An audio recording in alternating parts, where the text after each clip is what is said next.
Hello everybody, this is Alex from Hardcoin Guides, bringing you my run, the last part of the run for Metroid Zero Mission on Hard. No item upgrades.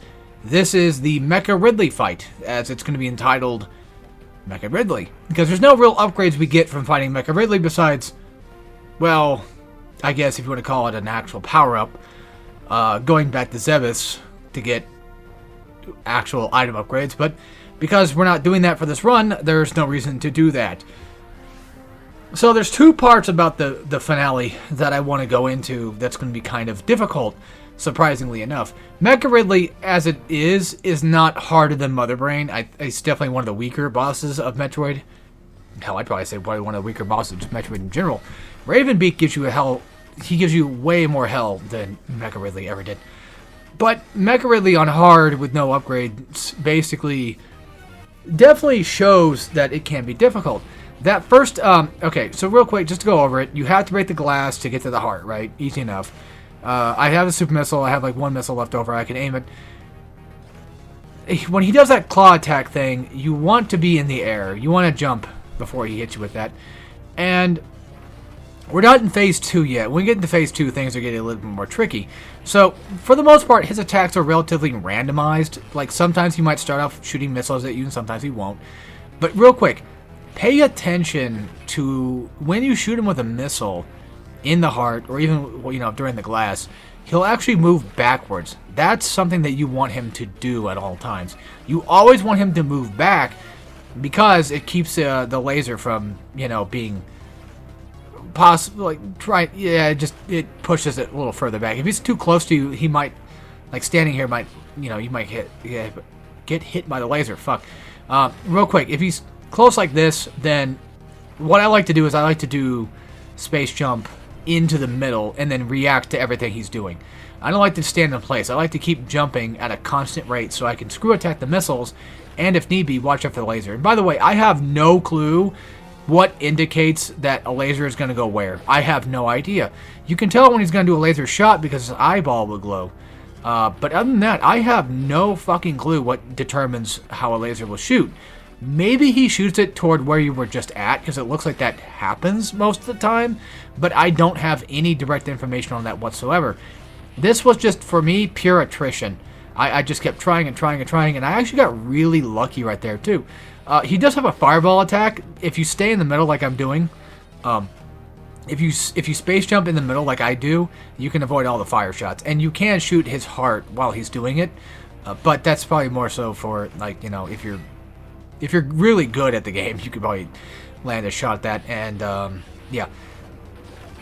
Something else too, like, notice how, like, even though I'm screw attacking, or not screw attacking, notice how even though I'm space jumping, like, toward the middle, I'm still kind of staying just low enough to the ground.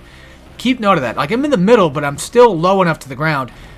Not just so I can land a good shot on him, but just more so, like, in case of laser reaction. I'm always trying to react to the laser, and when the claw comes down to hit me, that's when I just jump to the top. And see, that's the thing that kind of gets you kind of fucked up sometimes too, is if you're going to the top, he might just hit you with a laser, which only does like half your health. It's not a big deal. You can get your health back with the missiles, of course, but it's something to kind of keep in mind, to be wary of, that you might end up getting screwed over with. And this was my first time actually going down here. I didn't, you know, I was thinking like, oh, maybe this has somewhere I can go. Like, this might be a shortcut, and it's like, oh wait, no, it's not. It's not a shortcut. So I got screwed up on that. You can't save the game anymore, so I save stated after Ridley because I'm not doing all that shit again. I know he's not that hard, and I made it look easy, but man, that took like at least an hour and a half to finish. So again, not as strong as Mother Brain, but definitely took a while. And the same thing applies from like before, like after the stealth section, is you're just going to want to know where everybody's at, and you're always going to be wanting to shoot downward because, you know, we got to make our way out, man. We got like a couple minutes left. To be fair, the time limit is annoying, and it does add to the effect of, like, when I'm on hard mode and, you know, with no upgrades, like I'm trying to run away, it does add a little bit more to that tenseness. However, even then still, we still have plenty of time to kind of get out and just every once in a while, like, be able to stand and shoot, but that's more so because I know that they're there rather than taking the chance to prematurely shoot and jump like we did beforehand in every scenario, and just hoping, that there's somebody there that we can hit. So that's honestly the kind of the dynamic I'm going with here. Is I know where everything's at. I know when people like that guy, like I know he's going to appear there. I know there's like a couple of people up here that you have to like run and jump and shoot up to. At least, okay, there's only one. But still, I'm still making sure. There's a guy down here like right below you, and sometimes he just shows up right to the right, Anything can happen. You have to be very careful with this part. So even though you're on a time limit, just be a little careful. And this is where things are going to kind of potentially going to get annoying. But luckily for you guys, I struggle enough to find out the pattern on how to beat these assholes. And I'll show you in just a second. Again, I don't know if Powerbomb can even do that. And we only had the one Powerbomb, which we needed to get inside. And getting a Powerbomb spawn, it just seems ridiculously hard anyway. So we needed to get that one Powerbomb to get into Ridley. In here, in this room, you can just space jump just to the top. You don't have to avoid that. But these guys right here, watch what I do. So that guy, I save stated. But yeah, that guy, I just, he's just going to be there. When you charge beam and shoot downward, you're going to want to jump back up here to let those two black space bars chase you down. So that way you can eliminate them, eliminate the fight from being in an enclosed captivity, or whatever, enclosed area. You don't want to fight them in that small little area that they push you into. So take our Spurmobile and fly on out of here. Dumbass gets killed trying to kill us. Fuck him, who cares? We're out. And yeah, that's it. That's in game, man. I'm gonna cut out the credits because that's 2 minutes of just footage we don't really need. Look, I know, I respect the teams, I respect the devs, of course. They made an awesome game. But this is a guide video, man. I just kind of want to get on with things. Just saying. I'm fine with showing the cutscenes because they're not that long, they're not that many. I just don't care enough to see the whole credits because, that's just how I am. Real quick. Most likely I'll probably use this same image for the ending clip of this too.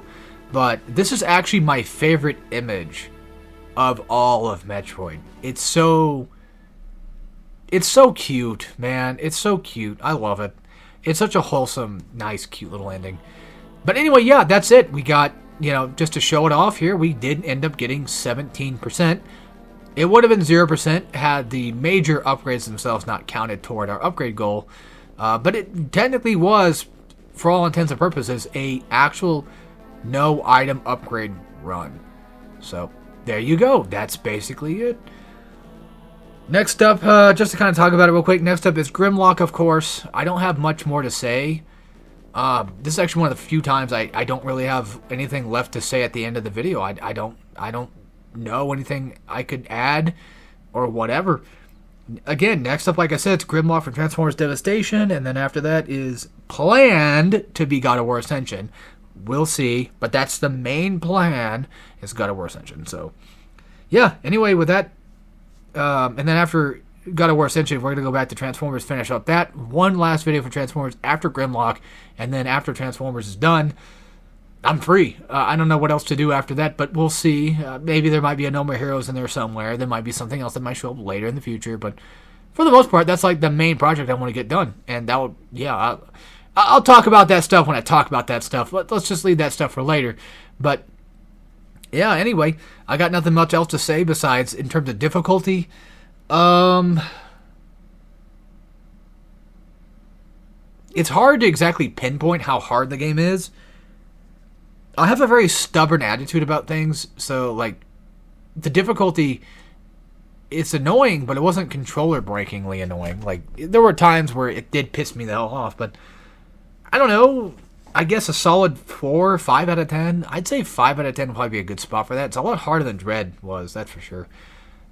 But I feel like in terms of, is it harder than Ninja Gaiden? No, not necessarily. Because Ninja Gaiden, it's a lot harder to kind of, it's a lot more reactionary. But with a game like this, regardless of save states, it's really just pattern-based. Once you understand the pattern of how to fight bosses, they're not that bad. It's really just the bosses that kill you more so than anything.